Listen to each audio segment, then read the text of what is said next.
Hola chicos, buenos días. Como ya saben, el día de hoy no puedo estar de manera directa con ustedes, ya que a la vez que me tocaba la clase con ustedes, pues yo estoy en una clase en la universidad, ¿no? Como les digo, esto va a ser solo por hoy y ya vamos a volver a nuestra rutina a nuestra rutina normal desde la siguiente clase, ¿no? También les recuerdo que a las personas que estén interesadas en volver a clases presenciales a partir del próximo lunes, o sea, de este lunes, en el que sigue, vamos a iniciar lo que son las clases presenciales en mi materia. Bueno, y en las demás también, pero en mi materia tocaría los días lunes de 10 a 12 del día. Vamos a empezar dando una clase por semana y posteriormente veremos cómo avanzan las cosas para ver si podemos aumentar lo que viene siendo el horario de clases, ¿no? Muy bien, entonces antes que nada, pues vamos a iniciar con lo que viene siendo revisar la tarea, ¿no? Habíamos quedado con dos países, uno es China y el otro es Brasil. Y vamos a hacer el mismo trabajo que habíamos hecho previamente, que es decir cuáles son algunas de sus fortalezas y algunas de sus debilidades, ¿no? Siempre guiándonos por lo que vimos sobre los puntos que los países tienen que tomar en cuenta para saber cómo está su economía. Entonces vamos a ver primero a China y vamos a ver sus fortalezas. Lo va a mencionar que aquí yo tengo notadas que pues, primero tiene una alta tasa de crecimiento económico, que a- ya sabemos que a la fecha actual China es el segundo país con más entrada de dinero del mundo. Otro que tiene una gran entrada de inversores extranjeros. Aquí podemos incluir pues todos los países que van e instalan sus fábricas en China, todos los países que tienen tratos comerciales con China, todos los países que al comerciar tienen que pasar por China. Recuerda que China es muy grande y está en un bloque económico, o sea, en un espacio geográfico en el que hay mucho tráfico, en tráfico refiriéndose a pasar productos de un lado para otro del mundo. Entonces, pues mucho de este tráfico económico pasa por China y pues obviamente esto le genera algunos intereses no positivos para ellos. Seguimos que es uno de los principales exportadores del mundo. Va de la manita con el punto anterior. Tiene una creciente influencia política internacional por lo mismo que en- entre más dinero tenga un país, entre más contactos económicos tenga, obviamente va a tener una mayor influencia sobre los otros países, ¿no? De la misma forma que Estados Unidos lo tuvo durante todo lo que viene siendo la segunda mitad del siglo pasado, o sea, desde la Guerra Mundial en adelante, y ya actualmente lo tiene. Lo mismo pasó con China, ¿no? Fue subiendo desde los 70, bueno, del 75 fue subiendo lo que viene siendo su influencia en otros países hasta llegar al punto actual, ¿no? Que es uno de los tres países más ricos del mundo. Y por último, punto positivo que yo puse, que es un país que presenta una variedad cultural muy alta, ¿no? Todos sabemos que la cultura china, y sobre todo porque tiene varias religiones y varias regiones, es es muy exportable, por decirlo así. Dígase en gastronomía, vestuario, tradiciones, cosa que aquí en la ciudad en la que nosotros residimos, que es Mexicali, pues tenemos mm, una fuerte comunidad china, ¿no? Y una fuerte influencia de ese país, tanto en algunas tradiciones, obviamente es en la comida, en vestuarios, y que incluso algunas personas de aquí, no solo personas de origen chino, sino también de origen mexicano, pues hablan el idioma, ¿no? Y como puntos negativos, pues aquí tenemos una centralización del poder, ¿no? Ya hemos hablado que China es un país muy rico, pero que su distribución del poder y de la toma de decisiones no está libre como en otros países, ¿no? Tiene una falta de transparencia y corrupción en algunos sectores, que esto va de la mano con el punto anterior, que es algo que también ya hemos hablado. Tiene una desigualdad económica social en varias regiones, algo que pasa igual con México, que pasa igual con la India, ¿no? Que tiene estados muy, muy, muy prósperos y otros estados, sobre todo los estados que se dedican a la agricultura, pues son muy pobres, ¿no? Esto digamos, es mucho más notorio en China, ya que a diferencia, por ejemplo, de la India, que hay sectores ricos y pobres, ahí hay sectores ricos, pobres y sectores segregados. Que es un sector segregado que el mismo gobierno o la misma China los está haciendo intencionalmente al lado o no les está dando el apoyo necesario intencionalmente, ¿no? Cosa que hablamos, por ejemplo, cuando salió la película Mulan, que hablamos un poquito de esto, ¿no? De toda esta controversia y todos estos ¿cómo se llama? Manifestaciones que hubo, ¿no? Exigiendo esta ayuda. Como siguiente, como siguiente punto tenemos el que toda esta industrialización que trae mucho dinero también trae una contaminación, haciendo de China uno de los países más contaminados del mundo. Como dato curioso, esto no tiene que ver con la clase, pero hace algunos años se vendía, no sé si actualmente todavía se haga, se vendía lo que es aire embotellado, ¿no? Si querías una bocanada de aire fresco, podrías comprar una botellita que tenía aire fresco. Eso sobre todo se vendía en sectores más industrializados, ¿no? Que eh, había mucha contaminación en el aire y pues el aire fresco te lo tenían que vender o lo tienes que comprar, mejor dicho.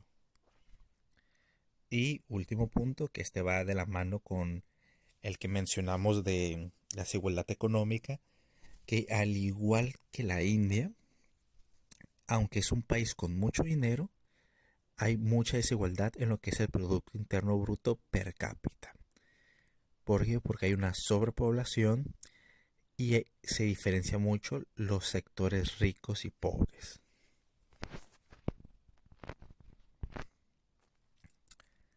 Vamos a revisar la otra mitad de la tarea, que es también fortalecibilidades, pero en lugar de la China, de Brasil. Otra vez voy a comenzar con lo que vienen siendo los puntos positivos y luego los negativos.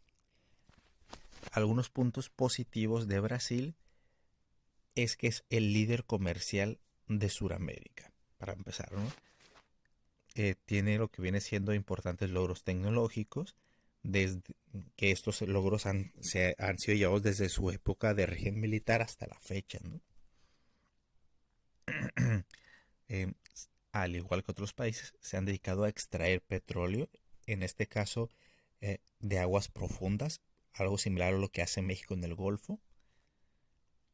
En lo que viene siendo los sectores de educación, lo que viene siendo Brasil ha dedicado lo que viene siendo becas de posgrado, que los posgrados son muy caros, ¿no? Para darles una idea, los posgrados más baratos saldrían alrededor de 20,000 pesos, los más baratos. Obviamente, pues hay posgrados mucho más caros, ¿no? Pero ahí le estoy diciendo los más baratos, alrededor de los 20,000 pesos. Y que en los últimos años, o como punto positivo, en los últimos años o en las últimas décadas, Brasil ha intentado de cerrar esta brecha entre ricos y pobres, ¿no? Hemos mencionado países como la India y como China, que aunque tienen esta brecha y han hecho sus esfuerzos, no han intentado tanto como Brasil el estrechar esta brecha, ¿no? El intentar de que los pobres no sean tan pobres. Cosa que Brasil sí ha hecho con pequeñas excepciones, como por ejemplo la que hablamos del Mundial, ¿no? Los siguientes puntos son los puntos negativos o las debilidades. En primer, pues tenemos que la desigualdad económica. Sí está intentando eh, minimizarla, pero esta desigualdad económica, estos ricos, estos pobres y estos pobres extremos siguen existiendo hasta la fecha, ¿no? Siguen teniendo un bajo nivel educativo en general, sobre todo en los sectores más aislados. Eh, Esto tal vez parezca contradictorio porque te mencionas que están dando becas, pero aquí nos estamos refiriendo a la alfabetización. O sea, los que estudian en Brasil o los que tienen la oportunidad de estudiar, digamos que son mm, premiados o son motivados a seguir estudiando por medio de estas becas, ¿no? Sin embargo, los que no pueden estudiar, ya sea que viven muy lejos de las ciudades, ya sea que tienen que trabajar para mantener a su familia, es una parte de la población muy grande, ¿no? Que supongamos, ¿no? Que estaba revisando algunos datos de Brasil sobre ese punto, en el que hay mucha madre soltera, hay en algunos sectores, sobre todo los que, como les digo, los que están más lejos de las ciudades o de las urbes, que hay gran deserción escolar por lo que viene siendo los motivos de laborales, o sea que en la casa no hay que comer o no hay dinero y pues el hijo en lugar de ir a la escuela pues tiene que ir a trabajar para ayudar a traer comida a la casa, ¿no? E igual las madres solteras pues en lugar de estudiar pues tienen que trabajar para mantener a su hijo. Entonces hay un bajo nivel educativo, pero sobre todo porque no se pueden estudiar. Pero los que sí tienen la oportunidad de estudiar son motivados, como le dije, por lo que viene siendo algunas becas. Siguiente punto y uno de los puntos también muy resaltantes es que tiene un alto índice de criminalidad. O sea, robos básicamente, violencia, etcétera. Siguiente punto, al igual que en muchos otros países, tiene cierta cantidad de corrupción que es muy notoria, ¿no?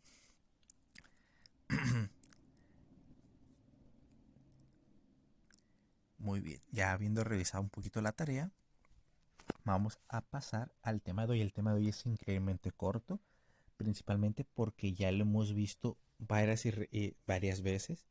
Ya vimos España, hoy vamos a ver lo que es el Eurocaos, específicamente algo que se llama el 15M, mm, que esto viene de varios temas que ya hemos visto. Ya vimos la historia de España, ya vimos lo que son las crisis económicas, ya vimos la crisis del 2008, ya vimos lo que fueron las crisis hipotecarias, la burbuja especulativa, todo eso ya lo vimos previamente y todo eso tiene que ver con este tema. Por eso este tema es tan corto, porque es más un recordatorio de qué pasó, ¿no? Es como digamos la continuación de estos temas que ya vimos.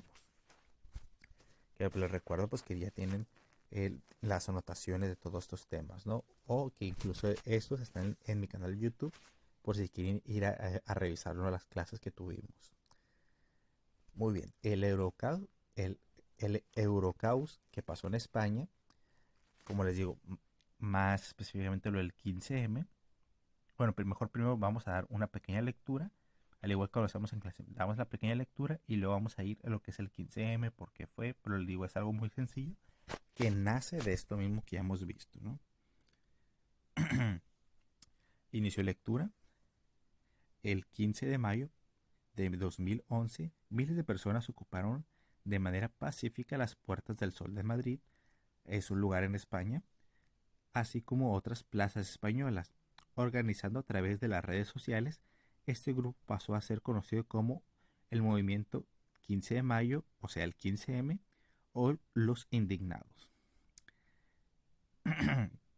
¿Qué demandas reivindicaban el 15M? La protesta era amplia e incluía diversas demandas. Una de ellas, y quizá la más importante, era la falta de empleo que afectaba especialmente a los jóvenes.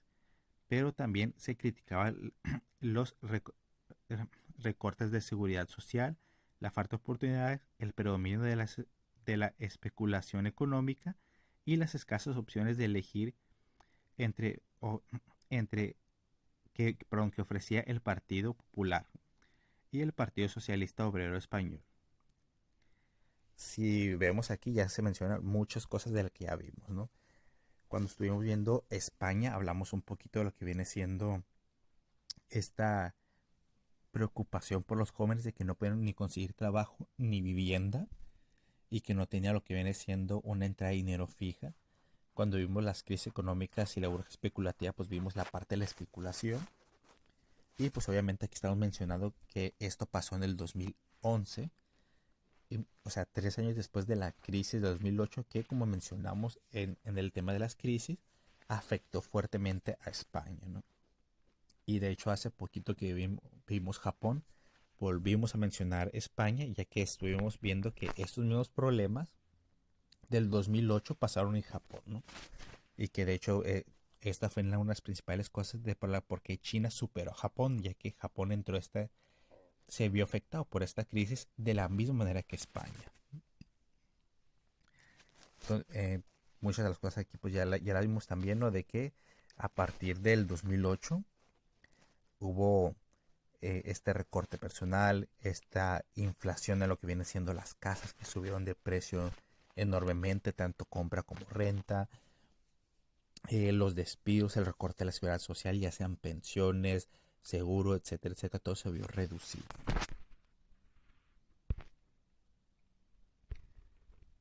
Aquí les había puesto un pequeño recordatorio también de cómo sucedió todo este movimiento, ¿no? Eh, Inicio con la lectura. Como en Estados Unidos, los bancos comenzaron a otorgar créditos hipotecarios a clientes sin suficientes capacidades de pago, las consecuencias del problema comenzaron a manifestarse en 2008. Esto, como recuerdo, esto ya lo vimos. Tenemos un video entero de este tema, de cómo pasó en Estados Unidos, cómo se replicó en Europa, ¿no? Sigo lectura, perdón. El gobierno, por su parte, comenzó a gastar más fondos de lo que poseía, lo que generó una fuerte déficit fiscal, tal como lo hacen las personas que se exceden en el uso de la tarjeta de crédito. Esto creo que no sé si lo vimos en esta clase o lo vimos en variación de procesos sociales, pero pues esto es lo que le pasa a los países que entran en crisis, eh, sobre todo cuando piden dinero o gastan dinero, es lo mismo que le pasa a una persona cuando gasta más de lo que tiene, ¿no? Supongamos, ¿no? Juanito es o luego de un país, vamos a poner una persona, ¿no? Juanito, ¿no? Pues Juanito quiere arreglar su casa y pues tiene que comprar material para construir otro cuarto y hacer un segundo piso y quiere renovar el jardín y quiere hacer una cochera y todo esto, ¿no? Entonces, pues Juanito como no tiene dinero ahorita, pues agarra la tarjeta de crédito y pues va y compra todo el material, compra los blogs, las varillas, el cemento, eh, las herramientas, que el pico, que el taladro, todo esto, y se gasta mucho más dinero del que gana, ¿no? Supongamos que él trabaja en una fábrica, ¿no?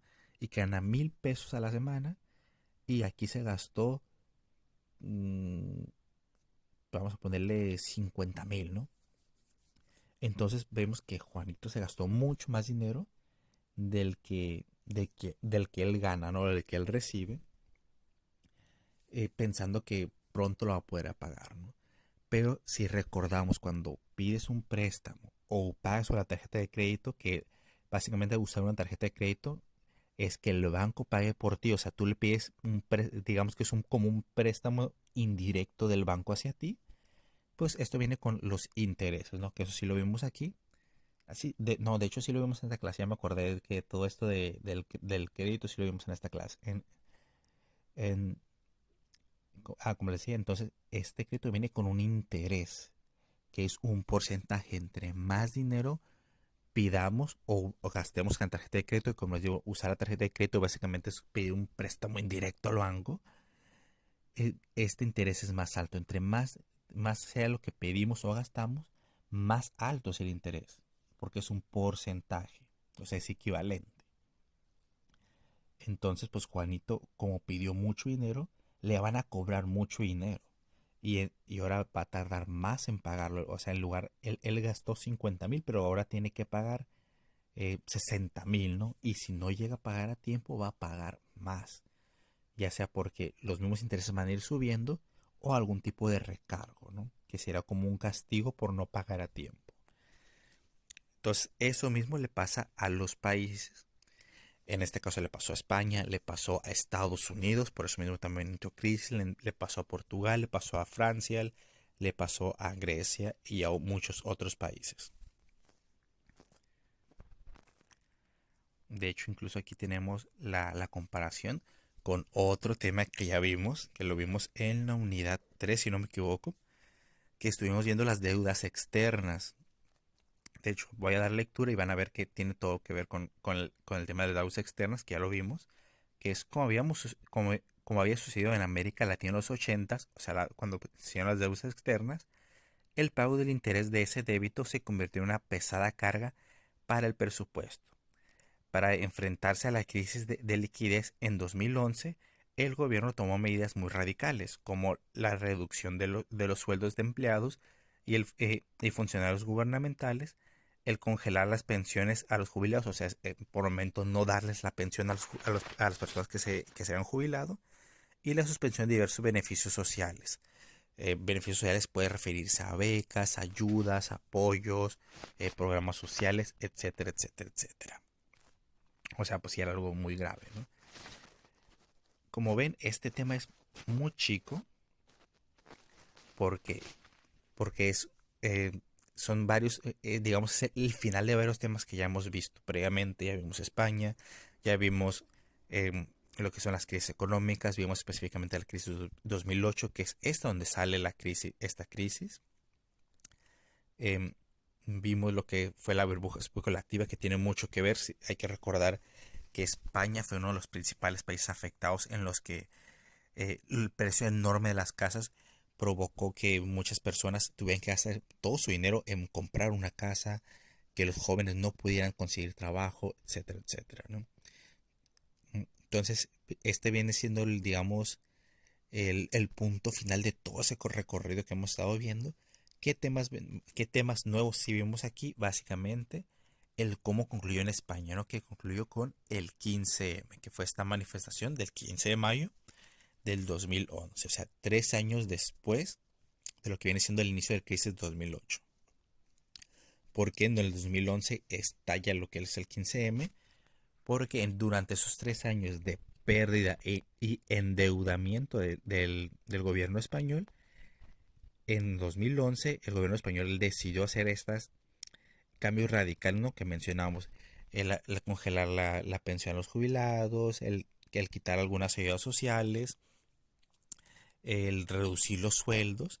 Entonces, o sea, si el país ya está en crisis y el gobierno opta por este tipo de soluciones, que estas soluciones, como vimos, le funcionaba lo que viene siendo eh, América Latina, entre ellos México, en los años 80, ya que el Banco Mundial, ahí si se acuerdan, hizo un trato con México que si tomaba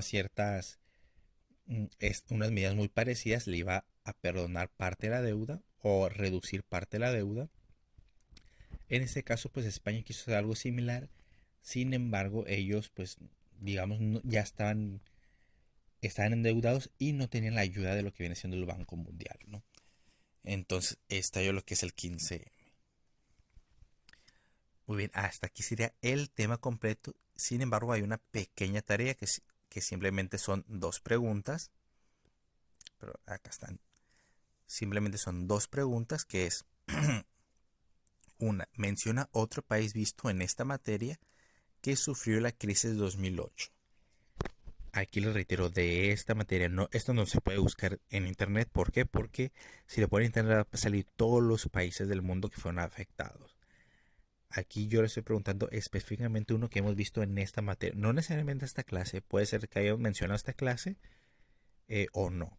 En esta materia vimos muchos países, cuando vimos la crisis de 2008, mencionamos varios países que fueron afectados. A uno de los que mencionamos. De hecho, en esta clase, ahorita mencioné algunos, obviamente aparte de España. Y siguiente pregunta, ¿cómo afecta una crisis económica a una población? O sea, no tanto al país, pero a la gente. ¿Cómo afecta que su país esté en crisis?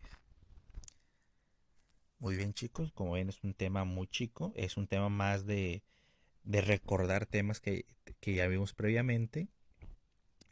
Así que pues espero que sea sencillo. Igual cualquier duda, ya saben, me la pueden hacer por lo que viene siendo eh, eh, ya sea por privado o directamente en un comentario en el grupo. Ya sé que no les di la retroalimentación de esta tarea, pero pues aquí les puse las respuestas. Igual agradezco a todos los que enviaron la tarea a tiempo, sobre todo. Y pues espero que estén bien y los veo el día miércoles.